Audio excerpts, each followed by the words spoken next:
Oggi shopping in farmacia e in molti di voi mi capiranno. Magari avete delle patologie croniche, delle malattie genetiche. Questo è un farmaco salvavita, è l'Opressor, lo uso da anni per il cuore e comunque non è gratuito. Costa tipo 2 euro, ma comunque non è gratuito, anche se hai come me una miocardia. Queste non sono, non sono farmaci tipo supposte per i bambini. Questi sono farmaci molto pesanti, molto potenti che servono i documenti per questo, perché è un forte antidolorifico che può causare anche dipendenza, perché come c'è scritto contiene oppiacei e io lo uso da anni perché è l'unico che calma i dolori fisici che ho.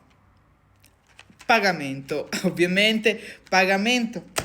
Altri che anche queste non è tachipirina, gusto fragola, ma sono psicofarmaci per dormire, per gli attacchi di panico, per l'ansia e senza questi e altri farmaci che prendo non sarei così sorridente, non farei questa vita, non sarei così e non riuscirei a sopportare, a curare i miei pensieri negativi, la mia depressione.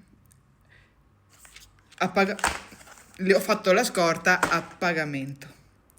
In tutto, per queste 1, 2, 3, 4, 5 scatolette, più uno spazzolino, perché ha i colori del Delta Rugby, no? Rovigo, dammi lo spazzolino. Ben, 60 euro, 59,38. A me dispiace per le persone che mi capiranno. In tutto questo, comunque dico che siamo fortunati ad essere in Italia perché le persone con certe problematiche di salute hanno dei diritti che in altri paesi, in altri stati non hanno.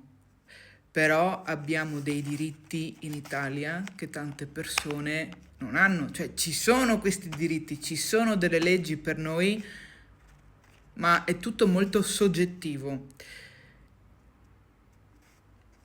Buona giornata e buono shopping!